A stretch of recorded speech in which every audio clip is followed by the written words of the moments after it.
Racikan Berita. Apa kabar pemirsa Wan Kawan TV Wan dan Racikan Berita? Semoga pemirsa di rumah ataupun dimanapun berada. Saya Dule Diwancil. Hari ini berkesempatan mewawancarai Profesor Yudin. Ya, beliau sebenarnya sangat susah ya ditelepon, diajak juga pas ya undang-undang kabur juga. Ya kan, karena beliau sibuk banget. Saat ini Profesor Yudin ini dia ada di Presidium Forum Negarawan. Nah, kita hari ini mungkin akan berbicara tentang kasus yang terjadi di Pulau Rempang, Galang, Provinsi Riau ya. Dan ini menjadi menarik dikarenakan tersebarnya isu-isu atau hoak atau apapun yang mengakibatkan ketidaknyamanan mungkin bagi pemerintah, mungkin juga bagi pendengar, mungkin juga bagi investasi, ya kan, atau investor, mungkin juga bagi kalangan masyarakat, terutama di masyarakat yang tinggal di Kepulauan Rempang itu. Nah, kalau berbicara tentang masalah investor dan investasi, saya akan menanyakan hal ini kepada Profesor Yudin karena beliau pengalaman tentang hal itu. Namun perlu kita garis bawahi bahwa Rempang ini menjadi menarik, menjadi trending topik di dalam seminggu ini dikarenakan banyak mencipta berita yang mungkin benar, yang mungkin juga belum tentu kebenarannya. Tapi kita tidak berbicara tentang masalah kasus pukul memukul, lalu kejar-kejaran polisi aparat dengan masyarakat setempat. Ada yang diperiksa gara-gara dia membuat membantu memberikan makan pada peristiwa itu. Kita tidak sana. Tapi kita akan membuka sebenarnya apa sih arti investasi itu, dan sebenarnya apa sih yang terjadi sebenarnya dari investor itu, sebenarnya apa yang bisa diungkap oleh Prof Yudin. Sebenarnya kejadian ini adalah seperti ini. Nah itu Prof, saya minta bisa dijelaskan masalah kita ke masalah sisi investornya dulu deh. Ya Bang Dul dan teman-teman yang berbahagia, saya kira kita perlu membedah dari hulunya dulu ya. Jadi peristiwa Rempang dan beberapa peristiwa di tempat lain sebenarnya hanya hilir dari satu kesalahan paradigma apa yang disebut dengan investasi. Jauh sebelum merdeka, Tan Malaka sebagai Bapak NAR Republik itu, Bapak yang pertama kali bicara soal Republik Indonesia sudah bilang, kalau Anda tidak memahami niat di balik investasi, sebenarnya Anda tidak perlu merdeka. Sebab penjajahan di masa lalu kan juga datang untuk investasi. Dan investasi di masa lalu dan di masa sekarang bentuknya nggak beda-beda amat. Utang. Nah, soal utang dari luar negeri atau dalam negeri sebenarnya membawa dampak yang sama. Ada 5. Pertama, investasi itu pasti berniat infiltrasi.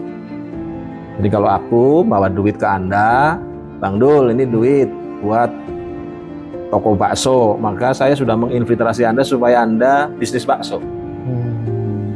Saya menginfiltrasi Anda supaya memilih satu produk yang menurut saya jauh lebih menguntungkan, jauh lebih menghasilkan, bukan hanya bertambah, tapi berlipat. Jadi salah satu penyakit oligarki, salah satu penyakit konglomerasi, salah satu penyakit kapitalisme itu adalah tidak mau bertambah. Tidak mau, mereka maunya berlipat. Karena berlipat maka ada uang awal sebagai cara untuk memastikan serdadu, TNI, birokrasi harus bersama dia, karena dia tahu bahwa nanti akan berlipat-lipat, tidak bertambah. Maaf, saya mungkin saya agak sejelas perlu keterangan penjelasan dari Prof. Arti bertambah dan berlipat itu apa maksud? Bertambahnya itu apa? Duitnya. Jadi kalau saya bawa duit ke Anda 1 juta, saya nggak mau dapatnya 1.200.000, nggak mau 2 juta. Maunya 100 juta, itu kan bukan bertambah, itu berlipat-lipat. Itu maksudnya. Okay. Penyakit investasi itu dari dulu namanya tidak mau bertambah, tapi berlipat. Makanya karena hitungan berlipat itu, kalau lihat sejarah VOC adalah sejarah di mana ia datang dengan 6.000 gulden waktu itu menghasilkan 600.000 gulden. Waduh. Bisa membangun armada tentara terkuat di seluruh dunia, bisa membangun 16 kota. Yang kemudian sebagian menjadi ibu kota negara baru pada pasca Perang Dunia Kedua.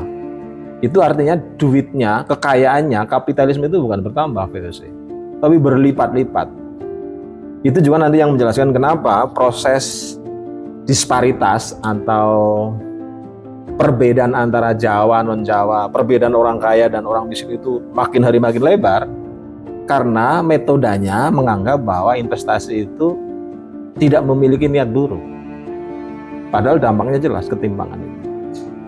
Nah, itu sudah lama diimani oleh para teknokrat dan ekonom kita selama berpuluh-puluh tahun tanpa membaca teksnya tanpa membaca teks-teks yang ditulis oleh Bung Hatta.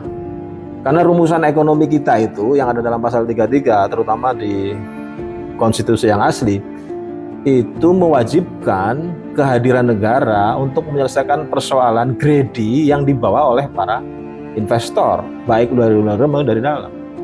Makanya investasi itu katakan selalu membawa dampak pertama, infiltrasi. Setelah diinfiltrasi, dampak yang kedua itu pasti instabilisasi. Jadi munculnya pembelahan masyarakat antara yang menerima dan menolak, lalu segregasi. Dia orang pribumi, saya bukan.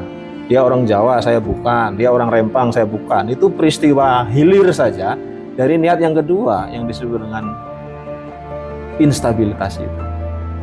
Semua yang membedakan adalah intensitasnya saja. Ada yang instabilitas yang membesar lalu menjatuhkan sebuah rezim, ada yang regional menjatuhkan seorang gubernur atau bupati, ada yang lokal konfliknya 1-2 orang, tapi pasti terjadi instabilisasi. Tidak pernah ada satu investasi, satu gelontoran dana besar baik dalam bentuk loan yang lunak maupun yang hard, smooth, dan tidak ada penolakan. Tidak mungkin, karena selalu punya infiltrasi, selalu punya niat-niat yang kita tidak bisa menjelaskannya dengan kamu. Jadi instabilisasi itu part of investasi. Itu yang kedua. Yang kedua. Dan itu terjadi di Rempang. Bukan hanya di Rempang. Rempang itu salah satu bagian kecil saja. Nanti penjelasannya lebih detail lagi. Ya, lebih panjang. Jadi kalau Anda cek seluruh program-program nasional, baik yang didanai oleh APBN maupun loan dari luar, itu kalau dicek di mana-mana pasti ada penolakan. Ya, betul. Yang membedakan lagi-lagi adalah soal intensitas. Ada yang besar sekali lalu menjatuhkan rezim, atau regional menjatuhkan gubernur atau bupati, yang kecil-kecil ya bisa menjatuhkan kepala desa, atau kemudian konflik kecil gitu. Yang membedakan cuma itu, tapi selalu ada itu. Dan itu tidak akan pernah habis. Iya. Tidak pernah selesai. Nggak pernah selesai. Dan itu tidak bisa diselesaikan. Bisa, Caranya? sepanjang tunduk pada konstitusi di pasal 33 yang lama. Negara menjadi agregator utama di dalam persoalan itu. Bukan membiarkan. Ini bukan hanya membiarkan, dia sudah terlibat menjadi bagian dari investor. Aduh, capek. Karena sistem politik kita membuat seseorang masuk di wilayah publik dengan harga yang mahal. Dan yang mahal itu hanya bisa didapatkan dari orang yang punya uang banyak. Karena uangnya banyak, dia mengatur. Makanya dalam studi-studi sosiologi politik hari ini kita sedang menghadapi neokolonialisme generasi kelima. Artinya jika dulu kolonialisme bersifat swasta saja, dia sekarang bersetubuh dengan negara untuk menaklukkan warganya sendiri. Itu bahaya. Jadi negara sudah tidak netral. Kenapa tidak netral? Karena aturannya dibuat supaya agensinya itu tidak independen. Nah, setelah kita tahu bahwa dalam semua investasi itu ada instabilisasi, tidak juga menghasilkan keuntungan yang berlipat tadi itu, para investor menaikkan derajatnya, bukan sekedar infiltrasi dan instabilisasi, tapi krisis. Jadi kalau saya sudah ngasih uang ke Anda, sudah saya infiltrasi, sudah saya buat instabilisasi, duitnya nggak balik-balik nih, saya buat krisis. Karena itu dalam studi-studi krisis sebenarnya krisis itu by design, tidak pernah krisis berdiri sendiri. Dan setiap krisis yang datang berikutnya pasti obatnya lebih tinggi dosisnya. Sama seperti kalau Anda kena flu. Flu hari pertama dosisnya 200 gram. Sembuh, lalu flu datang berikutnya pasti virusnya lebih kuat dari flu yang pertama. Ya, bisa maka dosis Anda lebih tinggi, ya, jadi 500 gram. Ya. Selalu begitu. Ya. Berarti kan by design, tidak mungkin datang tanpa diundang. Ya, kalau datang tanpa diundang, kayak kita ngundang jalan. Jalan. Iya. Jadi pasti datang dengan undangan. Nah, krisis itu sendiri kan kalau memang krisis itu dalam bentuk itu by design, bisa nggak kita melihat atau pemerintah itu melihat atau memang membiarkan memang krisis itu by design itu dibentuk oleh mereka sendiri, bisa nggak itu, Mas?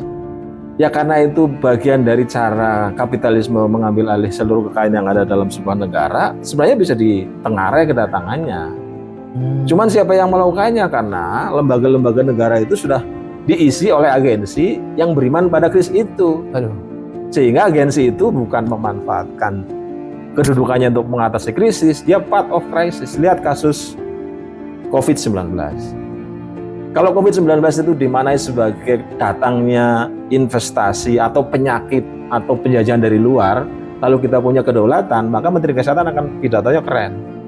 Kami bukan tidak membutuhkan pertolongan dan virus dari Anda, tapi kami sedang mencoba mengembangkan sendiri tanaman herbal, tanaman-tanaman yang sebenarnya jauh lebih efektif daripada saya harus menggunakan Bahan kimia itu bahan kimia.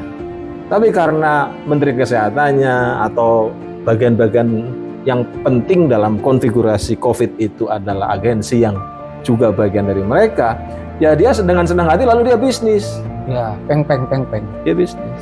Dia memanfaatkan dengan nelpon temannya, kamu buat ini masker kalau perlu harganya sekian, buat saya sekian.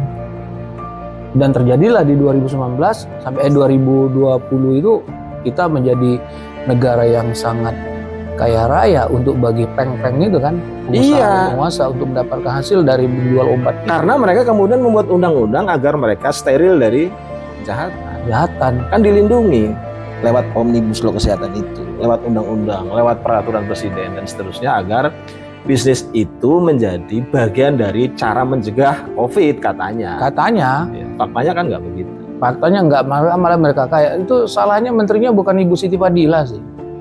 Semestinya beliau kemarin, kalau Bu Siti Fadila kemarin jadi menterinya mungkin nggak gini COVID. Sebenarnya menteri yang diganti juga agak mirip. Pak Terawan itu karena dianggap dia out of sight. Dia dianggap bukan bagian dari sirkulasi yang bisa membisniskan COVID sebagai bagian integral dari gerakan neoliberalisme, gerakan dari neokapitalisme. Nah itu kan baru kedua, Prof, yang Prof jelaskan.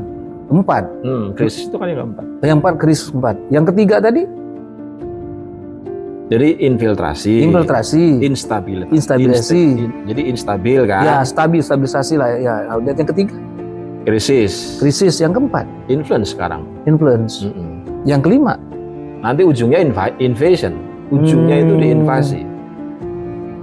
Jadi kalau Anda nanti misalnya ini kasus Rempang saja, kalau ini ternyata tidak bisa menghasilkan konsensus, ujungnya pasti invasi. Dan invasi itu tidak dalam pengertian yang paling hard, bisa juga soft. Kemarahan investor mengajak investor yang lain lalu menjadikan si A menjadi presidennya. Yang presiden itu tunduk patuh 100% terhadap keinginan investor, itu kan invasi. Makanya seluruh tradisi investasi itu, kata Jenderal Suyono, adalah silent invasion. Perang termutakhir, perang dagang termutakhir. Tanpa menggunakan senjata. Ya senjatanya itu ilmu pengetahuan, kurikulum yang seakan-akan benar dan tidak ada antitesanya di seluruh fakultas ekonomi di perguruan tinggi kita.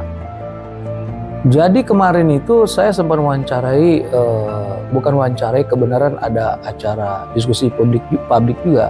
Itu pasti kenalkan Dr. Antoni Budiawan kan. Dia mengatakan ini dalam pendapat dia khawatirkan gini katanya, bahwa investor yang dari Cina atau dimanapun itu dia bilang kemungkinan dia merasa ditipu gitu oleh pemerintah kita, dikarenakan mereka itu kan sifatnya tidak mau yang memiliki gejolak. Investor itu kan maunya nyaman, itu kan stabilitasnya tadi yang dibilang stabilitas nyaman, lalu mereka menghasilkan itu lebih baik. Tapi kalau yang kayak gini mereka belum tentu, dan mereka takut ini justru seperti ada konspirasi gitu yang dibuat. Nah, menurut pandangan dari Prof sendiri, sependapat nggak dengan pembahasan ini? setengah benar itu, sebab 100% benarnya sebenarnya investasi itu rugi pun dia untung, karena ada apa yang disebut dengan dalam dunia ekonomi itu disebut sebagai kok jadi agak susah. Jadi kalau Anda sudah MOU dengan saya untuk bisnis itu, maka MOU itu bisa dijadikan alat untuk mendapatkan Keuntungan. bukan. Jadi nanti bisa diklaim. Oh, klaim asuransi gitu. Insurance, ya. Bisa asuransi. Jadi asuransi itu sudah disiapkan sebagai cara keuntungan tercepat kalau Anda mengalami kegagalan, kalau proyek kita mengalami kegagalan.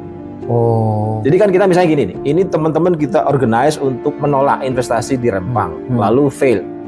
Ini investornya udah untung. Iya. Dia reclaim, dia dapat klaim atas investasi yang ia tanam di sebuah pulau, di sebuah tempat, karena gangguan keamanan maka fail kan. Dia reclaim, dapat klaim dia. Oh. Bahkan itu biasanya dilakukan oleh pebisnis yang paling utama yang dia punya bank dan yang punya asuransi. Tommy Winata memiliki dua hal itu. Oh, Tommy Winata memiliki dua hal itu, Bank Harta Geraha dan asuransi. Harta Geraha. Oh, dan kan dulu kalau nggak salah 2014 atau 2004 atau waktu zamannya SBY kan pernah ada rencana bahwa Tommy Winata itu akan membangun jembatan Selat Sunda kan dari sana. Dan itu nggak jalan. Artinya dia sudah dapat keuntungan di situ. Oh, Klaim. Karena klaim kan? Iya. Waduh, kalau gitu saya nanti dengan Mas Eko bikin jembatan mana deh? Asuransi apa kita nggak tahu nih. Nah, itu Prof Yudi, ini saya jujur aja dengan kembali ke masalah investor itu. Bisa nggak investor itu malah jadi penjahatnya sendiri? Kalau konteksnya negara harus ada penjahatnya, dan penjahatnya itu biasanya kerjasama antara aktor lokal dan investor, nggak mungkin satu pihak. Kan investor tidak bisa melakukan apapun kecuali dia bekerjasama dengan agensi lokal di dalam, bisa menteri, bisa presiden, bisa bupati, bisa gubernur. Jadi pasti dua belah pihak itu.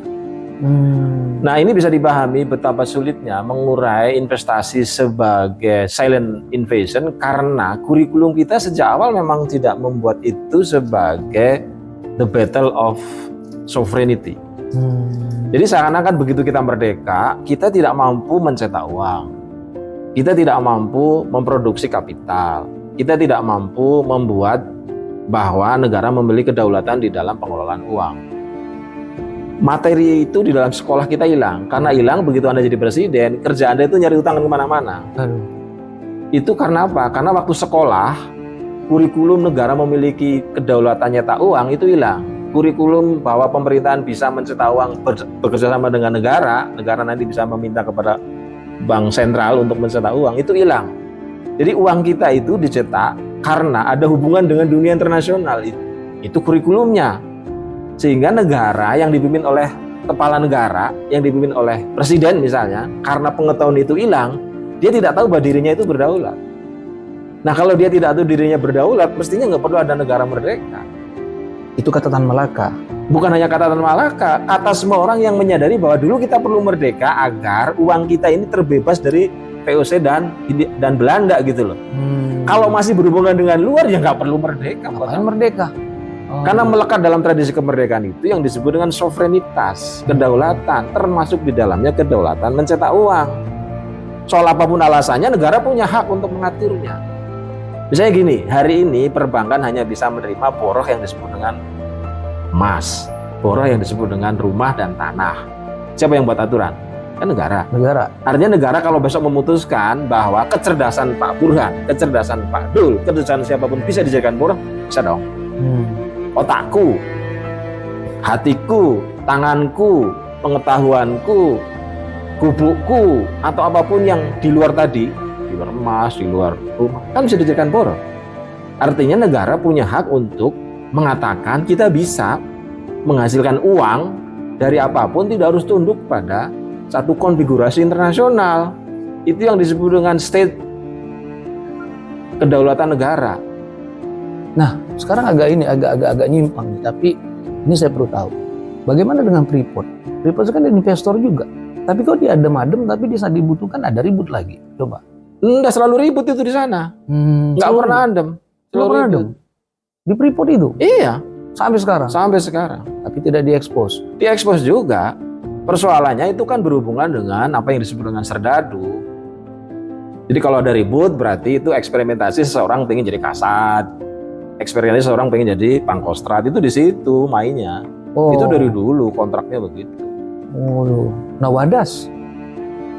Apaan? Wadas itu sendiri sama persis nggak dengan kasus di Rempang? Mirip. Mirip. Perbedaannya biasanya ya ini. Jadi investasi-investasi di kita itu perbedaannya biasanya adalah aktornya. Ada beberapa investasi yang investornya itu berkolaborasi dengan sipil. Maka biasanya keributannya itu lebih meluas dan beragam. Tapi kalau dia bekerja sama dengan TNI, terutama Angkatan Darat biasanya di daerah-daerah tertentu itu, konfliknya konflik internal, segmented di antara mereka saja. Yang ramai sekarang begitu undang-undang polisi berada di presiden, lalu banyak investor bekerja sama dengan polisi. Itu nanti pertarungannya juga dia mengidap dua hal, internal mereka sekaligus ada faktor-faktor sipil. Karena polisi kita ini kan seperti tentara bukan tentara, seperti sipil bukan sipil. Makanya begitu dia berkolaborasi dengan investor, konfliknya itu macamnya ada dua, semi militer dan semi sipil. Kalau gitu kita berdua jadi polisi aja. Kalau kita jadi polisi kita bisa dua tadi, semi militer dan semi sipil. Iya, tapi konflik itu menyebabkan konstitusi kita menjadi tidak berfungsi, kemerdekaan kita menjadi tidak ada manfaatnya. Sebab tugas utama polisi merdeka itu adalah berkonstitusi, berkonstitusi adalah bernegara, bernegara itu mewajibkan kita di dalam pemerintahan itu melakukan 4 hal. Melindungi, mencerdaskan, mengkayakan, mentertibkan. Kalau nggak ada perlindungan berarti nggak perlu merdeka.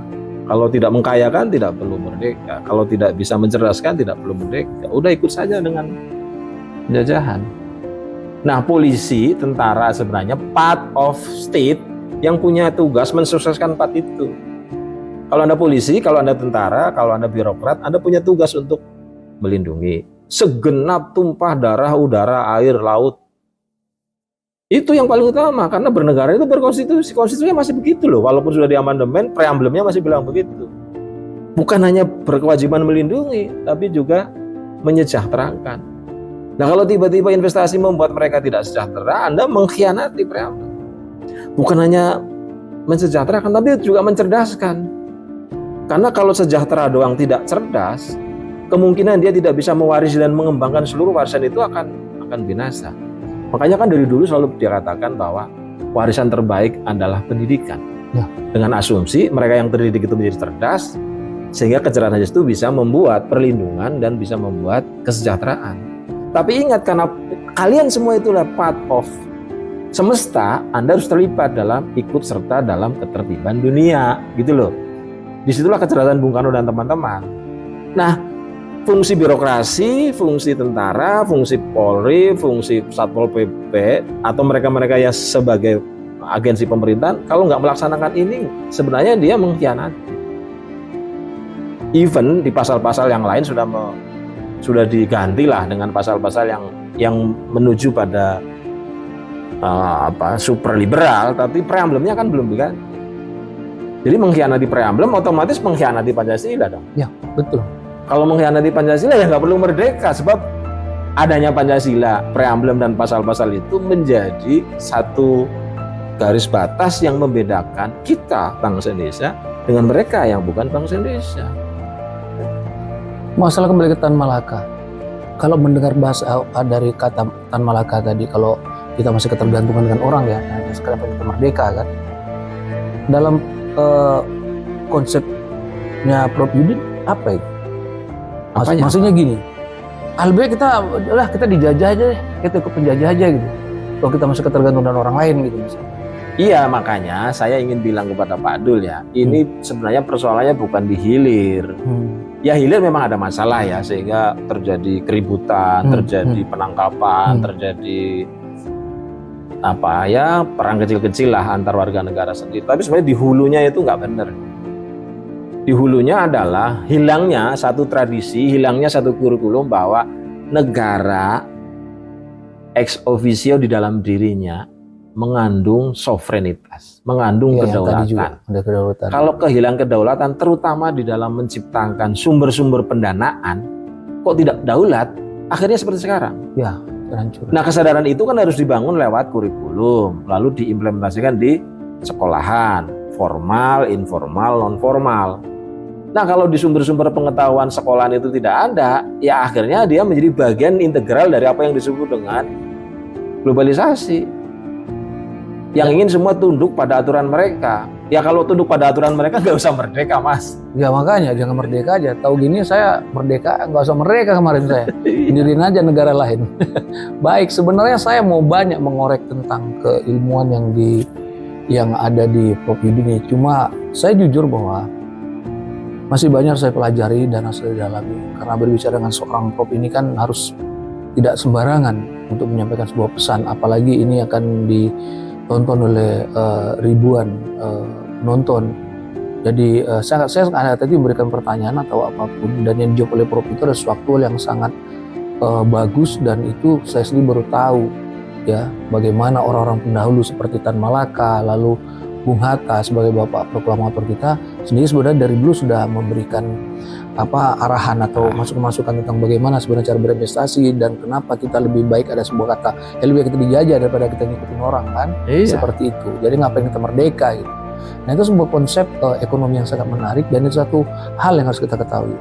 Baik Prof, terima kasih waktunya. Sebelum itu saya ingin ngomong gini. Panjangin lagi. Kan orang bertanya, apa sih solusi yang paling sederhana kalau kita tidak ingin mengkhianati pikiran para pendiri publik? Yang paling mudah sebelum kita mengundang investor ya.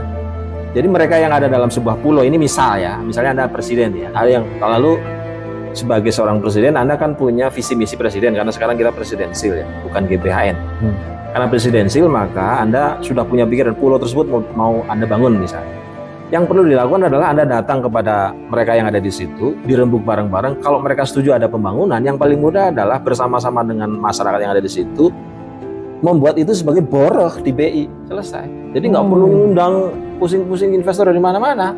BI nyetak duit atas boroh tanah tersebut, dikelola oleh mereka, untuk mereka.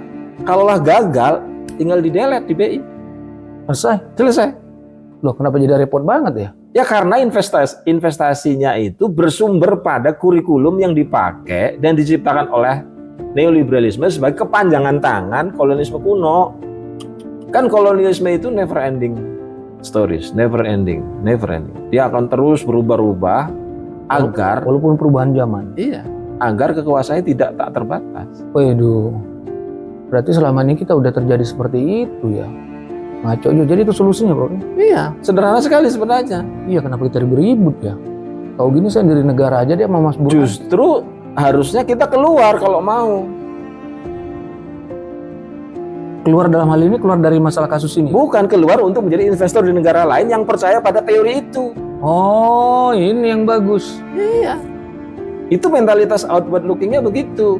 Begitu Freeport yang ada 4 gunung itu, yang baru dipakai 1, yang 3 itu diborehkan jadi banyak duit daripada invasi di Indonesia karena tidak ada proyek. Kita tawarkan aja negara-negara yang tidak punya investasi, yang tidak punya boroh. Lu pakai duit rupiah. Itu kan sama seperti yang dilakukan oleh China. China itu nyetak duit dari boroh yang mereka punya. Seluruh pekerjaan di China sudah habis. Kalau ini duitnya ngendon, akan jadi invasi, dia buang keluar, maka mereka buat obor. Nah kita harus begitu mestinya. Karena sumber daya alam kita itu dahsyat luar biasa. Tinggal itu dijadikan cash kolateral lewat paper kolateral. Begitu di sini pekerjaan sudah selesai semua, udah digambar semua nih. Duit sudah cukup semua nih. Kita bekerja keluar. Panggillah Singapura yang tidak punya apa-apa. Singapura, kau punya pekerjaan apa? Ini gua pinjemin duit.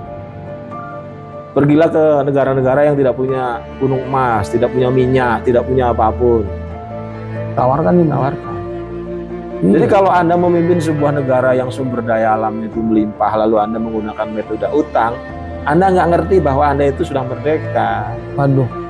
Kayaknya saya mendukung jadi presiden ya Prof Yudi. Ampun deh. Saya dukung Prof Yudi jadi presiden 2024. Ah, kan menarik kan? Saya akan kerahkan semua massa yang saya kenal gitu. Mulai besok kita pasang di baliho. Nyaman artinya kan? Baik Prof, ada lagi Prof? Jika investasi dimaknai secara paradigmatik sebagaimana yang dipahami oleh Tan Malaga, maka sesungguhnya bangsa ini, negara ini, dan pemerintah ini tidak butuh orang seperti Tommy Winata. Bukan hanya orang seperti Tommy Winata, tapi juga uang yang ia bawa, sebab uang-uang itu membawa implikasi yang luar biasa yang melawan konstitusi. Terus dengan demikian, seluruh proses-proses investasi yang selama ini menghantui kita menjadi negara yang terpecah-pecah, konflik dan seterusnya, sudah bisa diantisipasi kalau paradigma investasi itu ikut sebagaimana yang dipikirkan oleh Tan, sebagaimana yang dipikirkan oleh Hatta, sebagaimana yang dipikirkan oleh Bung Karno dan kawan-kawan, karena mereka memahami betul apa yang disebut dengan sovereignitas, apa yang disebut dengan kedaulatan, dan apa yang disebut dengan negara merdeka. Baik, pemirsa yang budiman, kawan TV dan Racikan Berita. Dalam wawancara saya dengan Prof Yudi, ini adalah suatu hal yang saya sendiri secara pribadi baru mendapatkan ilmu itu. Dan mohon maaf apabila ada sebuah penyampaian saya yang kurang berkenan, dan juga Prof mungkin ada keliru berkenan, tetapi yang disampaikan beliau sangat tepat dan saya sendiri baru tahu. Untuk itu tetap di channel Kawan TV dan Racikan Berita, dan kami akan siarkan ini secara live taping.